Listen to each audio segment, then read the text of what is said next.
lawmakers considering a ban on TikTok right here in the United States. This comes amid concerns over the Chinese-owned video app and what's happening with American users' data.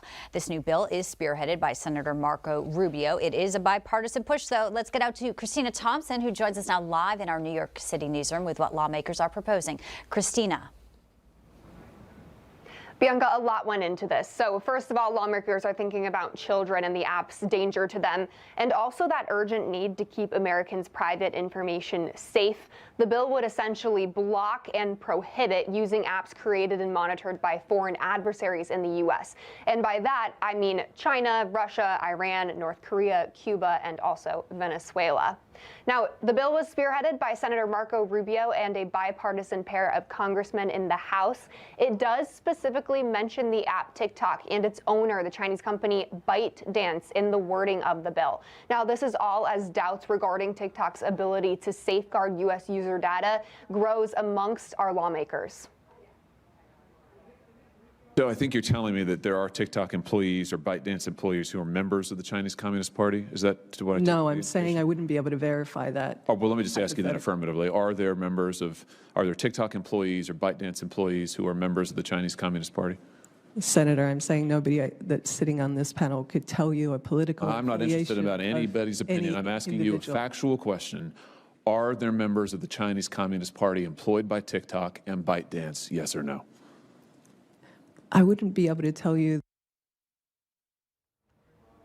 Individual states have already started taking action against the app. At least 7 that we know have banned it in some capacity or restricted TikTok on the state level. Indiana has even sued TikTok over at least 15 deaths of children connected to dangerous TikTok challenges that the app encourages users to do. Now, TikTok has said over and over that they do not share user information, but still, you heard that executive there admitting that they have no way of really knowing if their employees are members of the Chinese Communist Party or have any obligations to the party to, say, leak data to them. Bianca? A lot of questions that need answers. Christina Thompson, appreciate it. Thank you. All right, joining us now to give us some of those answers, Gordon Chang. He's the author of The Coming Collapse of China. Great to see you as always, Gordon. Thank you so much, John. All right, so talk to us about this. In the past 2 weeks, at least 7 states have introduced these measures, including Maryland, South Dakota, and Utah, to ban TikTok. Why hasn't the federal government done this yet? Because President Joe Biden reversed the ban that President Trump imposed in the last months of his administration.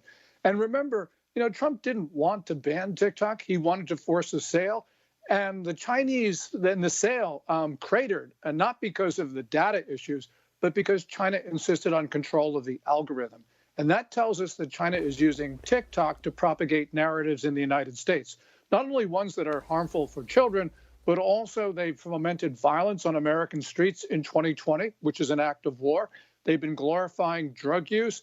And this year, we have seen TikTok being used to propagate Russian narratives about Ukraine. So it's all about China trying to influence the United States, and it's been very successful. We also have Senator Marco Rubio put out this statement after introducing the proposed legislation. Quote, the federal government has yet to take a single meaningful action to protect American users from the threat of TikTok. This isn't about creative videos. This is about an app that's collecting data on tens of millions of American children and adults every day. Now, Gordon, the real thing here is ByteDance, the parent company of TikTok. Isn't it defined by Chinese law that they absolutely must provide this data to the Chinese government if they ask for it? Absolutely. Article 7 and 14 of China's 2017 National Intelligence Law requires every Chinese national and entity to spy if demanded. So whether ByteDance has Communist Party members in its employees, which I'm sure it does, but whether or not it does, it has that legal compulsion to spy. And we also know that despite assurances given to the United States repeatedly, TikTok and ByteDance have taken data from the United States and shipped it to China. This was surreptitious. This was illegal. Also, we know that TikTok has been involved in other data violations regarding the use of data from minors. This is a bad company, and we have absolutely got to protect ourselves. And the fact that we haven't done it really is an indication of how poorly we are thinking about our relations with China. We're just not defending ourselves. Gordon, does this remind you a lot, unfortunately so, of the foot dragging and the hand wringing and the gnashing of teeth that went on about banning Huawei and ZTE? It's eerily similar. It is. It took us a long time to do it. Once President Trump, to his credit, banned Huawei, President Trump, not to his credit, gave all sorts of exemptions and waivers, which basically cut the heart out of what he did. And we have seen this also with regard to President Biden's chip ban, which is a great thing for the president to do. But nonetheless, it wasn't a great thing for him to give waivers, which, again, lessen the effect of the rules. The devil is always in the details. Always. And if we're worried about spying, right, and a possible, compelled to spy, what about this news that broke late yesterday, Gordon? Perhaps you heard Fufang will be able to move forward with this wet corn mill in Grand Forks, North Dakota. We're in the middle of nowhere, 20 miles, however, from the Air Force Base there. Interesting selection geography for them.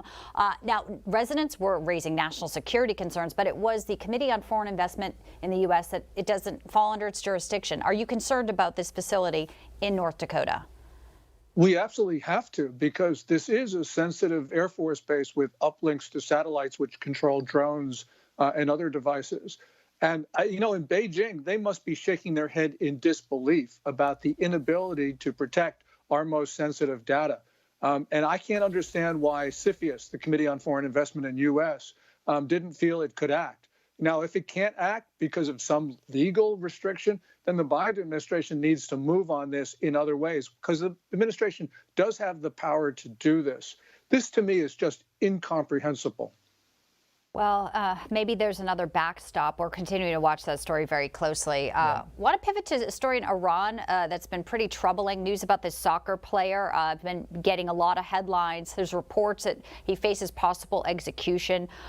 This follows the death also of a 23-year-old protester who was hanged from a crane in a public killing by Iranian authorities. We know how brutal this regime is. This was a soccer player. He was campaigning for women's rights, as so many are recently. What do you know about this? And obviously, the more troubling things we're hearing about people who just want to, do what Americans would do, which would be to protest. Yeah, this would be the third execution that we know of, though probably there have been more inside those Iranian jails. And it is, again, let me use that word, inconceivable that the Biden administration would think of actually trying to negotiate a revision to the Joint Comprehensive Plan of Action, the nuclear deal, with a regime that is doing this. Right now we have, Chinese President Xi Jinping had this phenomenal tour to Saudi Arabia, basically undercutting the heart of American diplomacy in the Middle East. And that's because the Biden administration has pivoted away from our friends of 8 decades and trying to do a deal with Iran, which their regime says that they hate us. I mean, this is just abominable foreign policy on the part of the administration. Yeah, and to give the Chinese Communist Party and President Xi that inside track to Saudi Arabia, the key player in that region, if you care about pushing back against Iran, is really unforgivable in a foreign policy sense. Gordon Chang, great to see you, as always. Thank you. Thanks, John and Bianca.